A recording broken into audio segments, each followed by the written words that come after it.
to Detroit, Michigan, where we're getting an update from authorities there about the attack on a synagogue. Let's listen for a moment. Israel security team, its staff, teachers, and family. The FBI continues to support these victims through our online virtual victim assistance center, which can be found at www.fbi.gov/West Bloomfield Victims, plural. This website provides a host of resources still available to anyone who has been impacted by this attack. The purpose of today's press conference is to provide the investigative findings as well as a timeline into the motive of this attack against the Jewish community at Temple Israel on March 12th. From the outset, this has been a full-scale investigation with our special agents, intelligence analysts, linguists, digital forensic examiners, evidence response team members, our professional staff, and our special agent bomb techs to work around the clock in close coordination with our law enforcement partners. Despite the fire in the truck and the assailant's attempts to delete his digital footprint, we have processed hundreds of digital and forensic evidence items. We've conducted over 100 interviews of witnesses, family, and associates. We also continue to work with our foreign partners to receive any information that would shed light on the activities of the assailant or any threats currently here in Michigan. Based on the evidence gathered to date, we assess this attack to be a Hezbollah-inspired act of terrorism purposely targeting the Jewish community and the largest Jewish temple in Michigan. The FBI defines terrorism as a violent criminal act by an individual who is inspired by or associated with a designated foreign terrorist organization. We do not make this characterization lightly without a thorough review and keen evaluation of the facts. In this case, the evidence shows the attacker was motivated and inspired by Hezbollah's militant ideology. Although the assailant's attack planning and mobilization to violence began in earnest on March 9th, which I will fully detail here shortly, a review of his online activity since January 2026 revealed a reoccurring search history of pro-Hezbollah news channels, Iranian news channels, and videos about shootouts and bullets. He regularly consumed breaking news and statements and live coverage of the current Secretary General of Hezbollah, Naim Qassem, and viewed news coverage about an Iranian fatwa for total jihad against the U.S. military. Beginning on March 9th, during the early mornings, the assailant started viewing web pages of local synagogues, and in the afternoon, he attempted to purchase a weapon from 2 different individuals, both of whom we've identified and interviewed. After those people denied his request, he then purchased an AR-style rifle at a local gun store in Dearborn Heights, along with 10 rifle magazines and approximately 300 rounds of .223 rifle ammunition.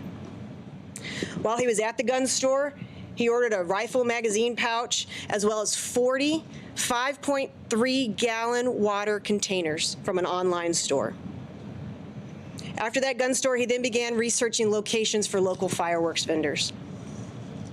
Throughout the night of March 9th, the assailant began visiting numerous different web pages of Jewish cultural, educational, and religious centers all throughout the Detroit metro area, and even viewed multiple pages of upcoming events at Temple Israel. During the morning and early morning of March 10th, he continued his online searches with specific search terms and phrases such as the largest gathering of Israelis in Michigan, Orthodox synagogues, Israelis near me, what time is the Trump rally in Michigan, as well as a center affiliated with the Israeli embassy in Michigan. He later attempted to try and delete these queries, but we were able to recover them. At approximately 1 p.m. on March 10th, the assailant visited a local shooting range and practiced shooting his new weapon. He then drove to the local fireworks vendor that he researched at approximately 2 p.m. and purchased over $2,200 of fireworks. After leaving that local fireworks vendor, he continued reviewing web pages related to Temple Israel, its clergy, and its upcoming events. On March 11th, the day before the attack, in the early morning, he began adding photos to a Facebook photo album that he entitled Vengeance. And he started including images such as the late Iranian Supreme Leader Ayatollah Khomeini, as well as the late Hezbollah Secretary General Hassan Nasrallah. With there in the right, in Arabic, it says, "Burn their world, for we have a vendetta against them that we will never forget." Throughout that morning on the 11th, he continued to post photos of his deceased brothers, niece, and nephew, and exchanged some messages with his family. However, at approximately 2:22 p.m., the delivery of his 45.3-gallon collapsible water containers arrived. And from 2:45 onward, we see him begin planning and organizing his truck. And he goes to get gas 4 different times so that he can fill up his containers without alerting too much suspicion. By 10:50 p.m., he makes his final run to a gas station and purchases 2 torch lighters, which we believe he used to light his truck on fire. Throughout the same afternoon, while he's organizing his truck and going to gas stations, the assailant continued reviewing web pages for Temple Israel and its upcoming events. And by 6:30, he continued posting pro-Hezbollah propaganda, as well as videos of his brother, and watching a video about how Israel is the most violent country in the world. Next slide. This is just an example of some of the posts that he was posting during the afternoon of the 11th. On the left is a statement issued by the Islamic resistance of Hezbollah about the beginning of a military operation on March 11th called El-As El-Makul, which is a term used in the Quran where it refers to the destruction of the enemy and turning the enemy into withered, dead leaves. In the bottom left of that photo on the left, you can see 2 logos. One is for the military media of the Islamic resistance, and the second logo is for Lebanese Hezbollah. On the right is a meme with the actual verse from the Quran in the Al-Fil chapter, where it describes destroying the enemy and turning them into dead and withered leaves. At approximately 9:40 p.m., before he went to his last round of gas, he did one final search for what time is lunch at Temple Israel, and later deleted that query as well. On the morning of the attack, early in the morning hours, he posted numerous photos to Facebook of his deceased family members, as well as the following comments. Can you go back one? Right there. In the early morning hours, he continued posting on random and various Facebook profiles that said, "We will seek retribution for their sacred blood." Simu, which was a phrase for his brother, "Heaven is fortunate to have you." Israel is a cancerous, malignant growth. Israel is pure evil. And the oppressors will soon know what kind of end they will meet. By 6:56, he searched again online for additional rifle accessories. And by 7:20, he made a Facebook status post that said, "You killed the Ali and Hussein of our time. We will avenge their blood." He also posted additional comments to various Facebook threads and added additional photos to his Vengeance profile photo album in Facebook. From 8:45 to 9:52 that morning, before he left, the assailant visited the web pages again of a local firearms vendor, sporting goods store, and searched for a double magazine holster. But at approximately 9:18 a.m., the assailant departed for Temple Israel and arrived, as we all know, at approximately 9:58 a.m. At 10:01, he sends his sister a picture of a receipt that says $2,000 to Dad. And by 10:12, as he's sitting in the parking lot, he posts 4 videos, which were taken as he was driving to Temple Israel that morning. In the background of these videos, which I'm just providing screenshots of, are Arabic anthems playing in the background that have the themes of resistance and military defiance and impending dawn. By 10:13, right after those 4 videos were posted, he posts this photo to his Vengeance photo album, that there's no need to learn Hebrew anymore. Next slide. And by 10:34 onward, this is where we see a significant amount of his ideology come forward. While he's sitting in the parking lot, he sends his sister overseas 19 videos, photos, and messages that reiterated his intent to commit a mass terrorist attack, as well as affirming his Hezbollah-inspired ideology. These communications included statements expressing a commitment to commit violent action, references to martyrdom, as well as threats to attack what he described as the largest gathering of Israelis in Michigan. I'm going to provide a few of the screenshots. I'm not providing comprehensively everything that we have during this time. First, here is a meme that he sent, the first one he sent to his sister. The translation is, "Jihad is the gateway to heaven, one that God opens to his chosen ones." Next slide. Next photo he sends her in order is a photo with the verse from the Quran overlaid there in yellow. "For such he has written faith in their hearts and strengthened them with a spirit from himself. And he will admit them to the gardens beneath which rivers flow to dwell therein. God will be well pleased with them and they with him. They are the party of God. Truly it is the party of God that will achieve felicity." His sister asks him to stop sending these photos, but he continues with a numerous set of videos, and I have a few screenshots. This first video and the screenshot is him sitting in the car with the same upbeat anthem from earlier, and it's called "This People Sends You a Call."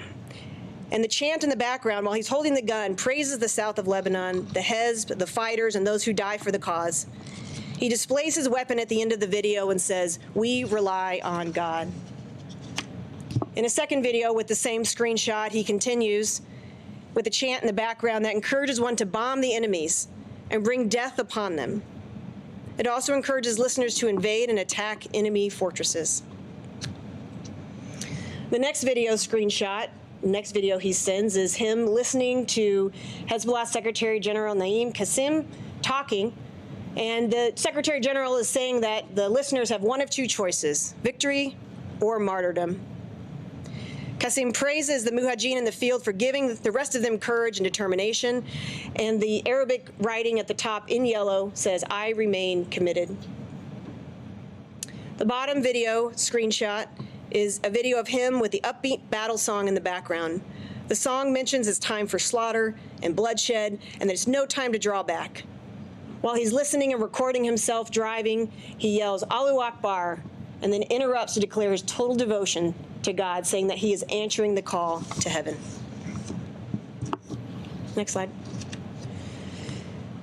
This photo, which I believe is out in the public, is a text up in the upper part. It's a verse from the Quran that it says, "The believers who are true to what they promised God, some have died for the cause and some are still waiting, but will never change." The bottom caption has the reference from earlier where it says, "Burn or ignite their world, for we have a vengeance or a vendetta that we will never forget." The last meme that I'll show you is a screenshot that he was taking and sent to his sister in the parking lot as well, where he covers up the Israeli flag with the yellow cover paint there and puts the phrase "Party of God" or Hezbollah over the Israeli flag. And yellow is a color often and always used and represent Hezbollah's sense of loyalty and sacrifice. Finally, and most concerning, is approximately 10 minutes before the attack, he sends his sister two final videos. In Arabic, he records himself saying with this screenshot, "This is the largest gathering of Israelis in the state of Michigan, in the United States. I have booby-trapped the car. I will forcibly enter and start shooting them. God willing, I will kill as many of them as I possibly can." He sends a quick 3-second video with the same screenshot shortly after and types the message, "A special operation." In between these videos and photos, the assailant exchanged 5 short phone calls with his ex-wife, who called Dearborn Heights, the police department, requesting that they do a welfare check on her ex-husband. And at 12:19, as we all know, the assailant drove his vehicle ramming into the doors of door 5, and he hit it twice. Tried once to hit it, had to reposition his truck, and then came in at a high rate of speed, going about 200 feet down the hallway. Between 12:20 and 12:22, the assailant and Temple Israel security guards exchanged gunfire before we see that the assailant appears to set off the fireworks from the interior of his vehicle at approximately 12:22. By 12:30, the vehicle is on fire and the hallway is full of smoke. We are very grateful that aside from the assailant, there were no additional fatalities. However, this evidence makes very clear the attacker intended to cause significant amounts of harm to the members and the children present at Temple Israel that day. At this stage of the investigation, we've continued to find no evidence of co-conspirators, nor do we have information that indicates a current and active threat to the community at this time. I also want to address a few points that have drawn some public attention. Despite what has been in the reporting in the media, at the time of this incident, the assailant was not the subject of or referenced in any prior FBI investigation, nor was he on the terrorist watch list. There was no evidence that he previously visited or conducted pre-physical surveillance or pre-attack surveillance at Temple Israel prior to the attack. There were no additional improvised explosive devices besides the fireworks that we have described in the vehicle other than what we've already put out. And based upon the size of the water containers, we now assess that the subject used approximately 35 gallons of gasoline, not just the 20 to 30 that I had previously stated, in attempts to enhance his fireworks to set off the vehicle. Finally, I want to extend a deep thanks to my federal, state, and local partners, as well as the Jewish community organizations that have worked with us throughout this response. Their partnership has been and continues to be essential to our investigative efforts, as well as our shared mission to keep the Jewish community safe from any future threats. Thank you. And I'll now turn it over to the U.S. Attorney for the Eastern District of Michigan, Jerome Gorgon. Thank you.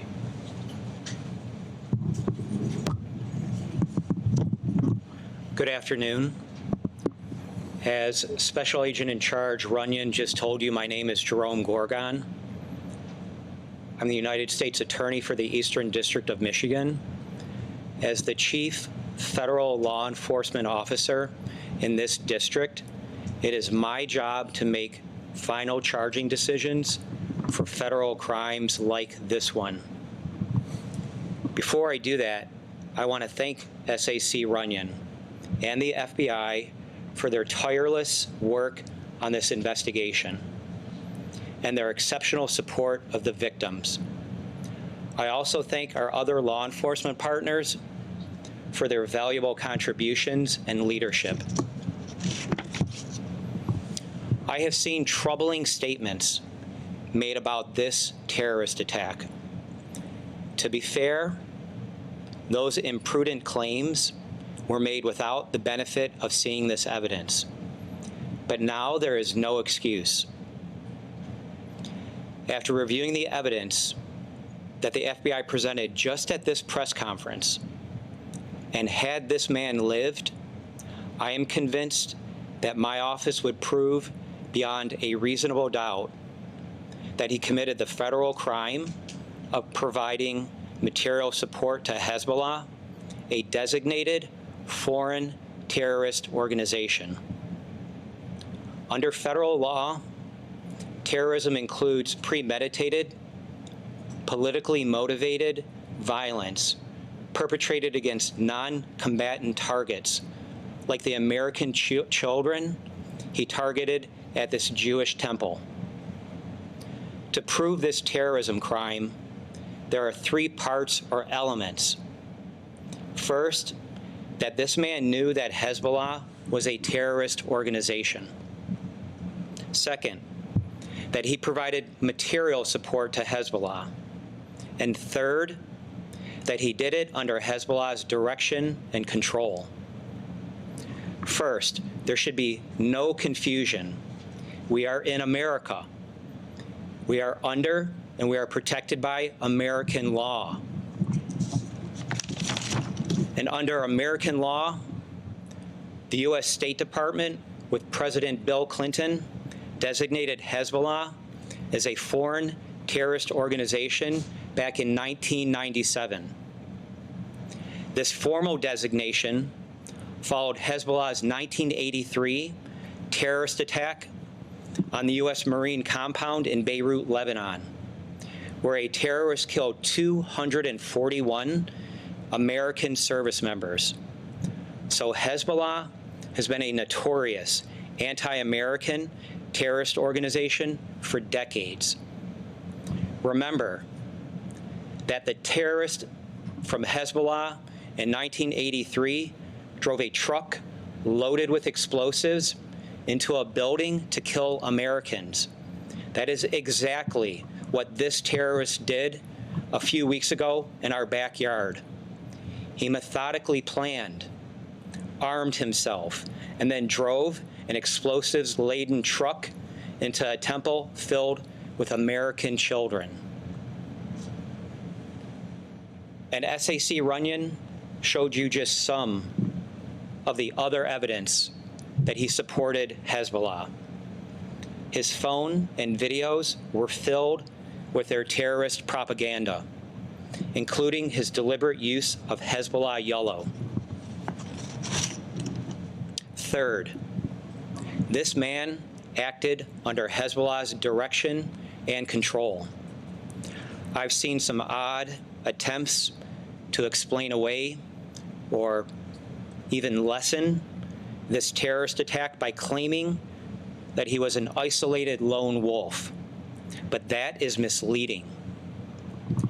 Terrorist propaganda is designed to activate the so-called lone wolf to act on behalf of the terrorist organization. And it makes no legal difference if the current leader of Hezbollah himself, Naim Qassem, called this man and told him to attack Temple Israel, or whether he simply heeded Hezbollah's call to kill Jews and, in his words, burn their world. So do not be misled.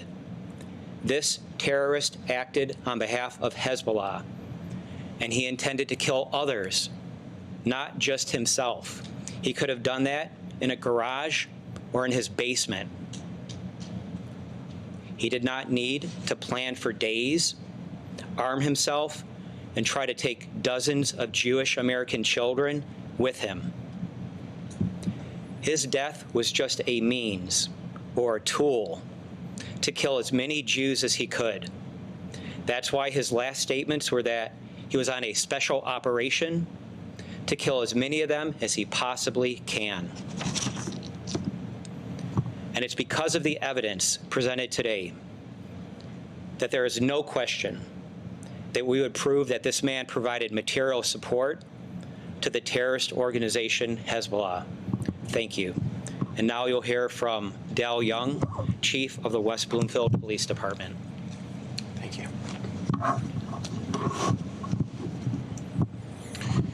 Good afternoon. My name is Dale Young, and I have the honor of serving as the Police Chief of West Bloomfield Township. First and foremost, I want to extend my deepest gratitude to Temple Israel Security for their immediate and courageous response during the terror attack on Temple Israel. Your bravery made a difference in the most critical moments. I also want to offer a heartfelt thank you to the teachers and staff of Temple Israel, whose quick thinking and compassion helped keep the children calm and safe throughout this horrific event. To the officers, firefighters, dispatchers, civilian staff, and all our local, county, state, and federal partners who responded or supported us in any way. Your dedication and unity in the face of adversity remind us of the strength of the public safety community. A special thank you as well to Shenandoah Country Club for opening your doors and immediately embracing both the public and law enforcement. And to our West Bloomfield residents, your willingness to assist law enforcement that day was invaluable and is a testament to the spirit of our community. At this critical moment, I want to be absolutely clear. We stand firmly with our Jewish community. We remain unwavering in our commitment to protect them and all members of our community from those who seek to do harm.